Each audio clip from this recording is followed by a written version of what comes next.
Baik, kita lanjutkan dialog kita terkait dengan aksi vandalisme di Musola Darussalam. Saya ke Pak Ade kembali. Pak Ade, Ya, Mbak. disebutkan tadi dari Ketua RT bahwa perubahan perilaku pelaku atau tersangka ini terjadi 2 bulan yang lalu begitu. Apakah sudah dilakukan tes kejiwaan begitu? Proses pemeriksaan ahli masih berlangsung. Hari ini sudah selesai dilakukan pemeriksaan ahli dari psikologi. Hasilnya tersangka diduga depresi, ya. Namun dalam proses pemeriksaan itu tersangka masih bisa menjawab, sehat dan nyambung kalau diajak bicara.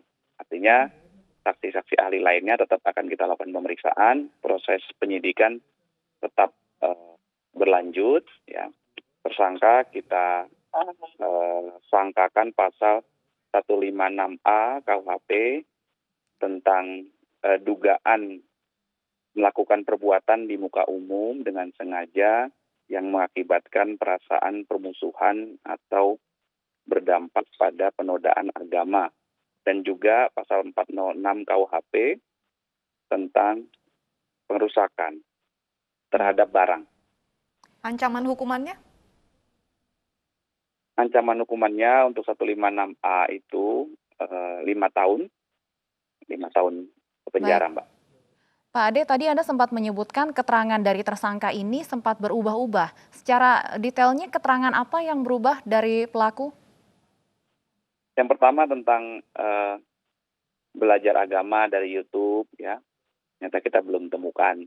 Justru kita dapat informasi dari keluarganya, dia memang suka nonton YouTube tentang sejarah-sejarah Nabi, tentang perjuangan Islam di Turki, ya seperti itu. Dan tersangka ini berdasarkan informasi dari beberapa saksi, keterangan dari beberapa saksi, sangat rajin beribadah, sholat 5 waktu di musola lokasi itu, di TKP itu.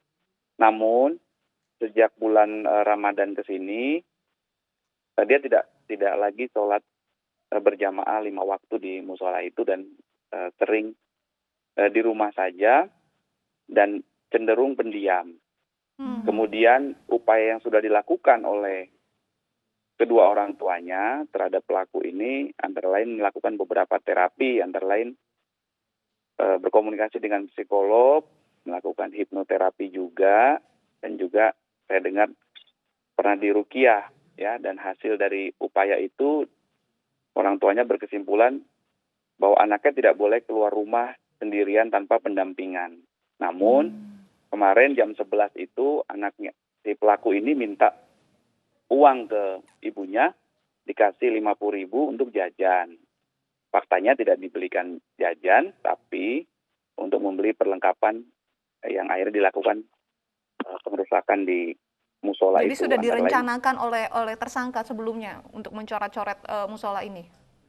berdasarkan keterangan tersangka, dia punya ide ketika dia bangun jam 11, kemudian punya ide itu dan minta uang sama ibunya, akhirnya membeli pilok, gunting, lakban, dan juga korek api. Kemudian jam 13.30, tersangka bergerak ke TKP yang pertama, melakukan aksi coret-coret, kemudian menggunting sajadah, merusak beberapa Al-Quran, kemudian menggunting kabel sound system di musola itu dan bergeser ke masjid musola yang lain, 300 meter dari TKP, juga melakukan pengguntingan sound system. Dan setelah itu dia kembali ke rumahnya, nonton YouTube film perang di rumahnya. Jadi ada 2 lokasi sebenarnya ya Pak yang dilakukan aksi vandalisme oleh pelaku? Iya, lokasi yang kedua adalah musola yang lebih besar, 300 meter dari musola pertama, itu digunting kabel sound systemnya oleh pelaku. Oke. Tujuannya apa Pak mencoret-coret di 2 musola bahkan begitu ya? Apakah benar terinspirasi sebelumnya menonton tayangan di YouTube begitu Pak? Nah, itu belum bisa kita buktikan ya menonton apa. Yang jelas dari hasil interogasi saya tadi malam, bahwa pelaku meyakini apa yang dia lakukan itu benar berdasarkan pemahamannya. Dan setelah kita kasih pemahaman apakah yang kamu lakukan itu baik, tidak baik. Akhirnya pelaku langsung agak sedikit sedih ya, mengakui perbuatannya itu tidak baik dan pemahamannya itu berdampak pada kerugian bagi orang lain dan banyak orang. Apakah sudah ada keterangan dari orang tua pelaku, Pak Ade? Ya, orang tua pelaku juga sedang dalam proses pemeriksaan. Pemeriksaan masih berlangsung, Mbak.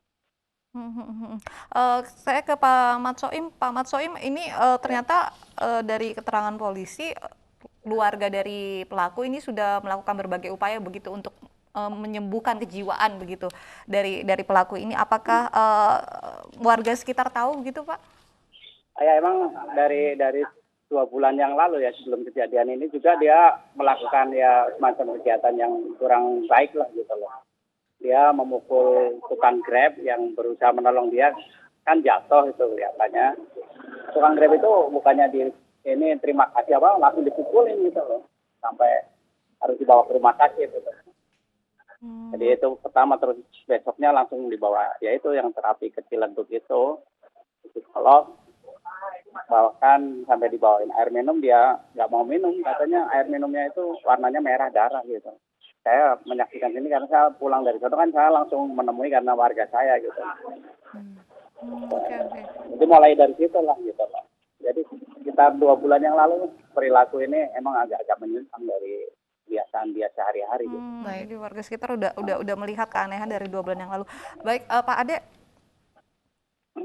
Ya. Pak Ade, ini kan Bapak tadi menyebutkan memang keluarga dari tersangka ini sudah melakukan berbagai upaya dari mulai ruqyah, kemudian dibawa ke psikolog begitu, dan memang dinyatakan bahwa pelaku ini depresi. Apa Pak masalah yang menyebabkan sampai pelaku ini depresi?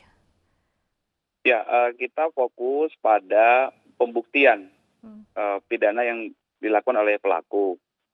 Saksi ahli nanti kita lakukan pemeriksaan lebih lanjut. Yang jelas saat proses pemeriksaan sampai dengan saat ini pelaku sadar, sehat, dan bisa menjawab semua pertanyaan penyidik. Kemudian jika diizinkan, pada kesempatan yang baik ini kami izin menghimbau kepada masyarakat, karena sejak kemarin sore itu beredar viral video kondisi musola dalamnya secara rinci, dan banyak disebarkan ditambahi komentar-komentar pribadi, interpretasi, persepsi pribadi. Kami menghimbau agar kita bertabayun, artinya periksalah terlebih dahulu dengan teliti. Kalau menerima informasi apalagi berupa video, gambar, harus dikonfirmasi kepada pemberi informasi, jangan disebarkan lagi, dan juga apalagi ditambahkan dengan kalimat-kalimat pribadi, persepsi yang akan memperkeruh. Tadi sudah kita lakukan press release, Mbak, tadi siang bersama Bapak Bupati. Tersangka juga hadir, Bapak Bupati juga berpesan agar kita selalu menjaga situasi dan tidak memperkeruh. Dan kami laporkan, sampai dengan saat ini, alhamdulillah situasi di wilayah hukum Polresta Tangerang itu masih aman terkendali, Mbak. Jadi jangan termakan berita bohong begitu yang bisa memprovokasi begitu ya Pak Ade ya? Ya. Baik. Iya, Pak Ade, bagaimana dengan kondisi musola saat ini, Pak? Sejak kita terima laporan kemarin jam 16, Kapolsek melaporkan ke saya, kemudian saya langsung perintahkan Kapolsek agar mengajak Ketua MUI Kecamatan Pasar Kemis hadir ke TKP. Langsung datang, kemudian dilakukan olah TKP, pengumpulan barang bukti yang diperlukan untuk kepentingan penyidikan, dan langsung saat itu juga dilakukan kegiatan pembersihan bersama-sama. Semua pihak hadir, supaya musola itu dapat dipergunakan kembali pada kesempatan sholat terdekat yang berikutnya, yaitu sholat maghrib. Dan alhamdulillah saat sholat maghrib bisa digunakan. Disitulah Kapolsek Pasar Kemis dan Ketua MUI Kecamatan Pasar Kemis juga menyampaikan tausiah dan pesan-pesan Kamtibmas agar masyarakat menjaga kondusivitas dan permasalahan yang ditemukan sedang dalam proses penyelidikan polisi. Dan pada pukul 18.30 kami berhasil mengamankan pelaku yang rumahnya 50-60 meter dari TKP yang pertama, musola yang pertama. Baik, terima kasih Kombes Pol Ade Arisyam, Kapolresta Tangerang sudah bergabung bersama kami dan juga Pak Ahmad Soim, Ketua RT 4 sudah berbincang bersama kami.